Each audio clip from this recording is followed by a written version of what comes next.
Hai, Assalamualaikum. Welcome back to YouTube channel. Terima kasih kepada yang mana dah klik video ni. Aku doakan korang dimurahkan rezeki dan diberikan kesihatan yang berpanjangan, geng, insya-Allah. So, seperti video yang lepas, aku ada bagi tahu yang mana aku akan ceritakan pengalaman seram aku ketika aku dirasuk, ataupun setiap kali aku demam, aku dirasuk. So, tanpa berlengahkan masa lagi, geng, let's go.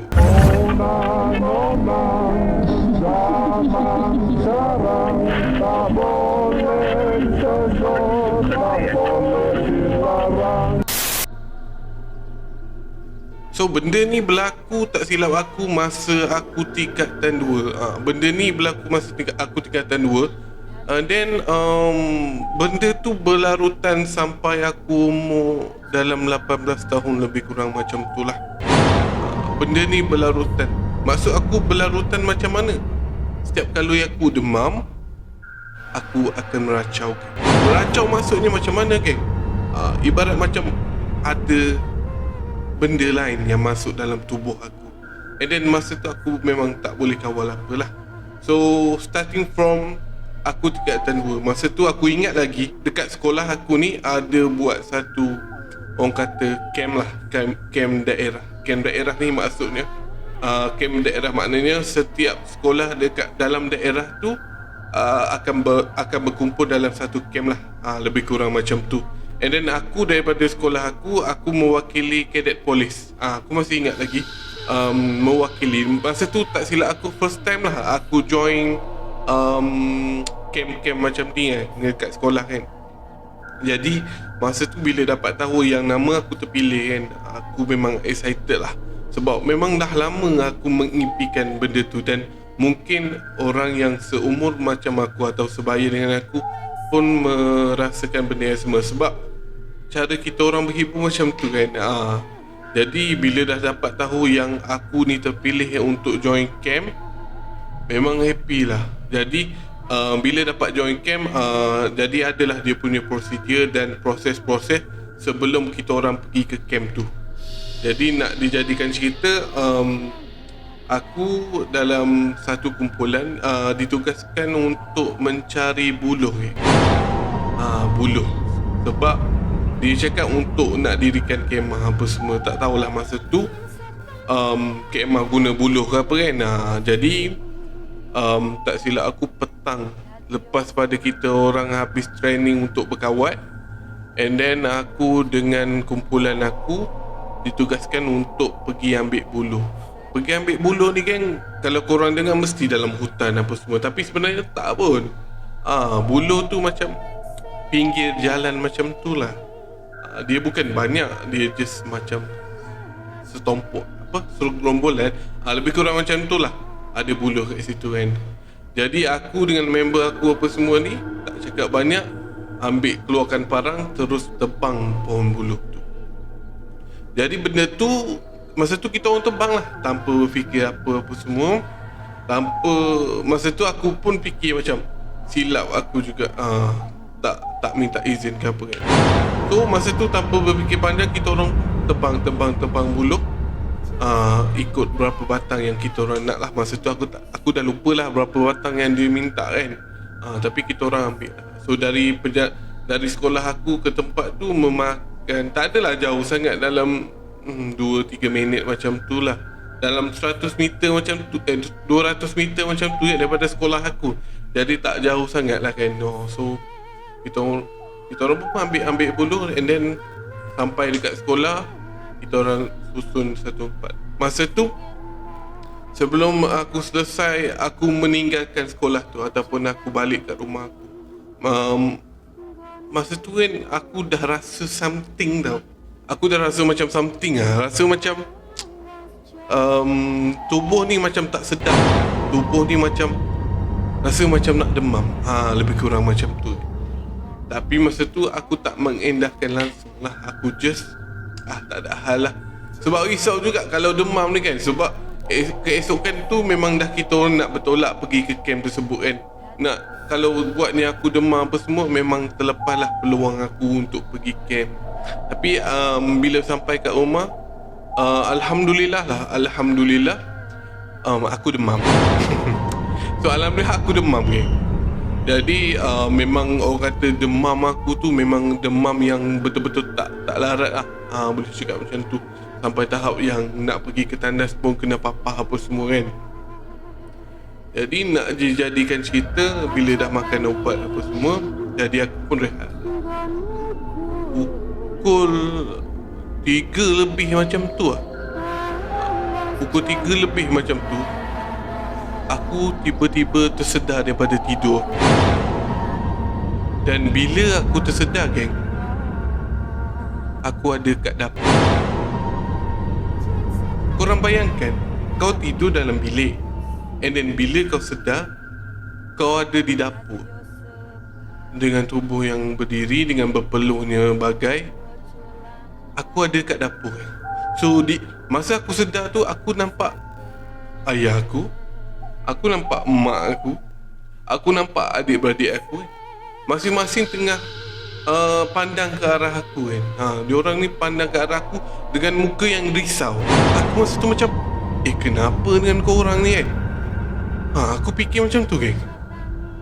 So bila aku tanya mak aku, dia cakap yang aku meracau. Meracau ni apa? Macam histeria macam tu lah. Aku kerasukan. Senang cerita, aku kerasukan. So aku tanyalah mak aku kan, aku kerasukan macam mana?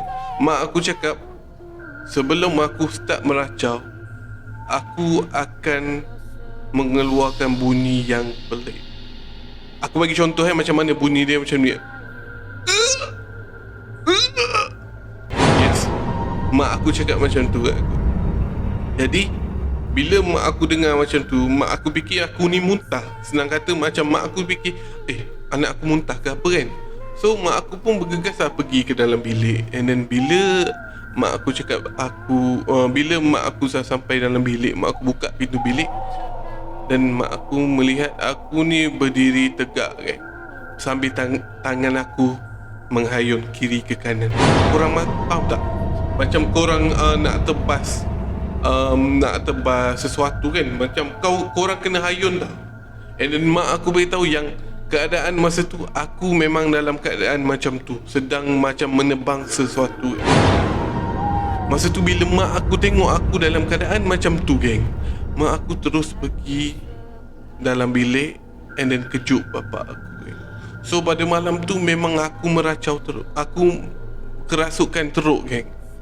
And then aku berjalan, tak tahu, dengan mata yang terpejam, aku ni berjalan sampai ke dapur.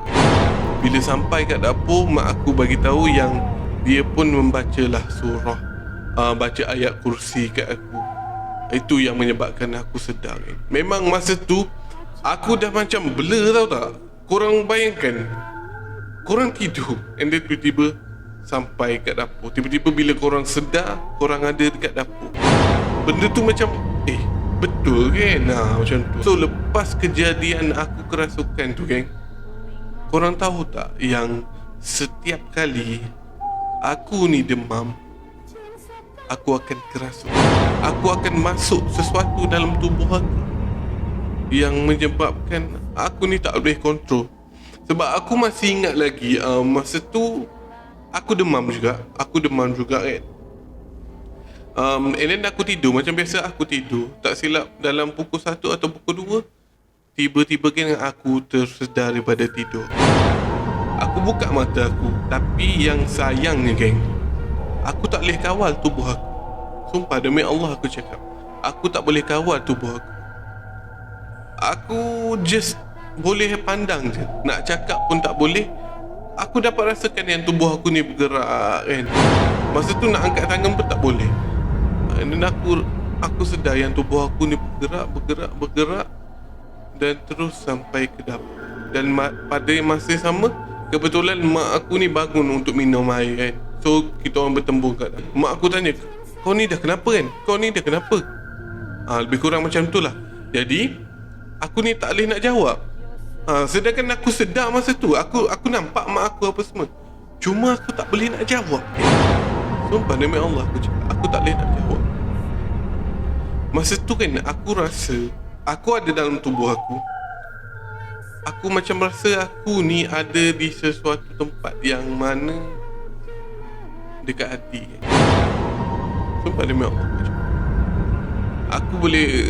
aku memang tak boleh nak kontrol langsung tubuh aku. Jadi sebab dah banyak kali aku dikerasukkan macam tu bila aku demam kan. Jadi mak aku ni tak cakap banyak, dia terus pergi kat telinga aku, and then dia baca ayat kursi kan. So bila lah mak aku baca ayat kursi apa semua, barulah aku kembali sedar geng.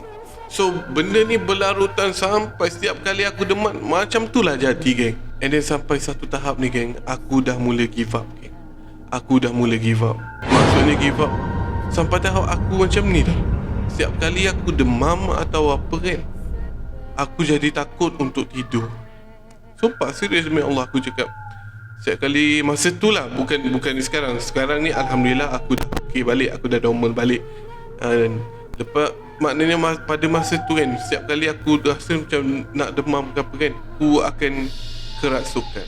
Setiap kali demam, korang bayangkan. So nak dijadikan cerita geng, macam mana aku boleh sembuh daripada orang kata kerasukan macam ni apa semua. So one day tu aku demam lagi geng. Aku tak tahu kenapa yang dulu aku ni jenis yang kerap demam. Sikit-sikit demam. Aku tak tahu kenapa geng. Mungkin antibody aku ni memang tak kuat. Aku pun sendiri tak tahu. So benda tu memang terjadi kat diri aku. Jadi disebabkan dekat rumah aku ni bapa aku outstation. Jadi tinggallah mak aku dengan adik-adik aku. So masa tu adik-adik aku ni masih lagi kecil-kecil kan. Jadi bila aku demam pada ketika tu, mak aku ni risau. Aku faham situasi mak aku kan. Bila aku demam, dia risau. Lagipun bapa aku tak ada apa semua kan. Dia risaulah. Aku tak boleh salahkan dia sebab kalau aku di tempat dia pun maybe aku akan buat benda yang sama. Jadi dia pun tak cakap banyak, terus bawa aku balik kampung. Balik kampung dengan mak tok aku lah. Kampung aku dekat area Kelantan juga. Cuma bila balik kat kampung pun semua, aku macam biasalah, memang dah tak larat dah. Memang betul-betul tak larat. And then aku baring je. Boleh katakan seharian aku ni baring je. So macam biasa geng, bila dah melepasi pukul 12 geng, aku dah mula start meracau. Dan kali ni meracau aku ni lain macam geng. Mak aku beritahu yang meracau aku kali ni, kerasukan aku kali ni geng, macam orang nak mati. Macam orang nak mati. So pada masa tu geng, mak aku bagi tahu yang keadaan aku memang dah teruk gila geng. Keadaan aku memang dah teruk gila. Sampai mak aku cakap yang mata hitam aku ni hilang. Aku dah mengeluarkan bunyi-bunyi yang macam orang nak mati. Kau orang boleh bayangkan macam drama-drama yang kau tengok, macam merengek macam nak mati apa semua ni kan. Lebih kurang macam tu geng. And then syukur Alhamdulillah masa tu mak aku bagi tahu yang kita orang ni ada dekat kampung. So atuk dan nenek aku bangun, and then dia ada baca something. Dia ada baca surah something. Dan disebabkan benda tu juga dan disebabkan benda tu juga, aku boleh katakan itu malam last aku meracau. Sebab sembuh apa semua ni, semua tu datang daripada Allah SWT. Kesembuhan apa semua datang daripada Allah SWT. So nak dijadikan cerita, nenek aku ni baca ayat, dan Alhamdulillah aku sedar daripada meracau aku. Jadi lepas pada aku sedar tu geng, Alhamdulillah aku cakap yang aku dah tak lagi meracau ketika demam, tak lagi kerasukan ketika demam. Syukur Alhamdulillah geng. Syukur Alhamdulillah. Sebab kalau tak geng, aku memang takut gila bila nak tidur, bila aku demam ni geng. Bila aku demam ni, memang aku betul-betul takut nak tidur. Kau bayangkan, lepas pada aku kerasukan kan, memang tubuh aku ni memang betul-betul penat kan. Siapa yang pernah kena histeria apa semua, maybe korang akan tahu kot apa rasa ni kan. Lebih kurang macam tu lah cerita dia geng. Aku tak tahulah benda ni seram ataupun tidak, tapi itu adalah pengalaman seram aku ketika aku meracau geng. Ketika aku dirasuk geng. So macam biasa geng, siapa-siapa ada pengalaman seram nak aku ketengahkan, nak aku ceritakan, korang boleh pergi dekat IG aku, korang boleh pergi dekat Facebook aku. Kau boleh tinggal kat situ, kau boleh text kat aku kat situ, korang boleh PM aku kat situ untuk aku kongsikan pengalaman korang. So geng, itu saja cerita untuk kali ni. Maaf kalau tak seram. Terima kasih kepada yang mana dah klik video ni, dan jangan lupa geng tekan subscribe, like dan komen. Dan yang paling penting, korang share geng video-video aku. InsyaAllah lepas ni aku akan keluarkan lagi banyak video, dan mungkin dalam seminggu aku akan keluarkan dalam 2 atau 4 video dalam masa seminggu. InsyaAllah geng, doakan aku geng, doakan aku. So berjumpa lagi geng. Assalamualaikum.